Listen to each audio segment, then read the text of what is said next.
Well, Danica Patrick, she grew up just about 100 miles from here in Roscoe, Illinois. In 2005, she started on pole here. It was her first year in the series. So with everything going on with Danica this season, we thought this was the perfect place and the perfect time to sit down with her. Jack Arute has an In Color with Danica Patrick. The last couple of weeks, I mean, it's been all over the place. Rumor, innuendo, you name it. How tough is it for you to go to work in that kind of environment?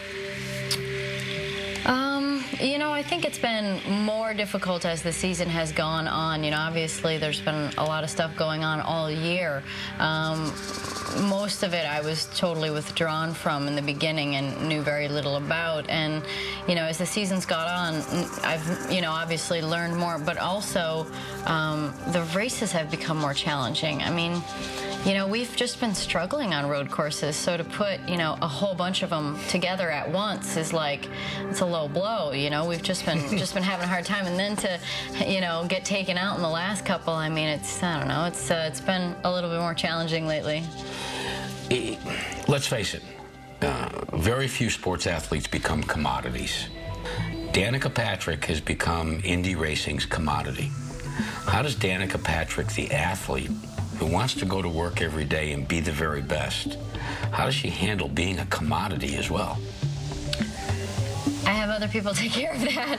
You know, I really do. You know, it's even awkward to sit here and talk about being a commodity because it's really, you know, I mean, it's, I don't know, I feel awkward right now. But you know what happens is what happens is that gets thrown into your plate. Yeah. Those people are pulling you in other directions, and in some cases, it can be distracting to what your primary job is.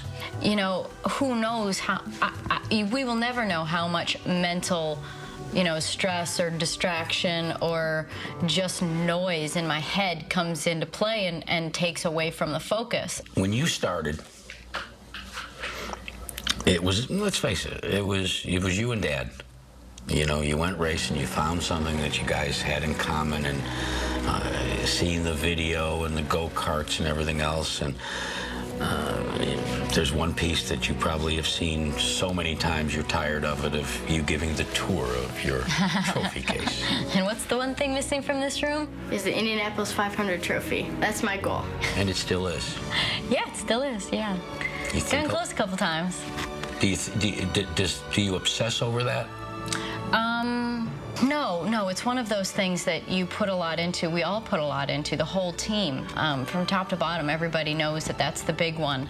Come close. Yeah. For a moment, all is right with the world. Danica Patrick leading the Indianapolis 500. What if I would have won instead of like earning my way up and getting better and going, oh, she can drive, you know? It's like too much too soon. Maybe I would have been even more distracted, and you know, I wouldn't be the driver I am today. So, you know, I believe everything happens for a reason. So I still hope I get that win though sometime soon. You know. This is also the Danica Patrick that is stunning on the red carpet. Could walk down any runway in New York, and yet will go toe-to-toe with Dan Weldon.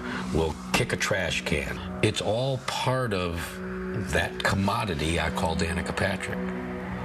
How does it all come together and become who you are?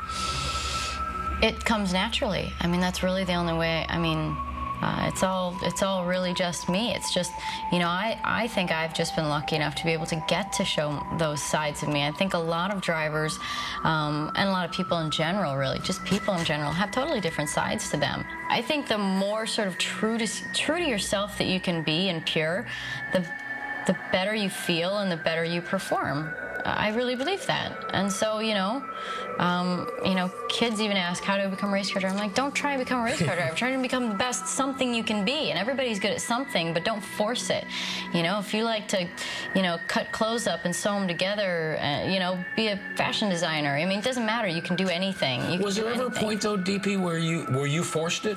in anything in your life, in your pursuits? You know, probably the only thing that was really more forced was when I was younger. I definitely put on a little bit more of a tougher face, and I didn't, you know, go for pink and purple as primary colors for anything, and you know, didn't want to appear to be too girly, because I didn't want that to be a reason for anything. Do you think the average race fan knows really who Danica Patrick is? I would say actually no. I mean, I think that like I said, I'm able to show more sides of me than a lot of people, just with the amount of interviews and articles and things like that I get to do, and photo shoots and stuff. But I'm pretty normal. I mean, I love to cook and travel and drink wine and watch TV and take road trips, and, you know, I don't mind cleaning up the house every now and again, or scooping our dog's crap out of the yard. I mean, it's all part of the process. Has it been worth all the sacrifice of those opportunities for those kind of moments? I do the best job I can to make sure that, you know, it takes a lot of work, and it takes more money to create privacy, to get away, to really get into an isolated situation where you're not, you know, you're not getting, you know, photos taken of you or people wanting to meet you or something like that.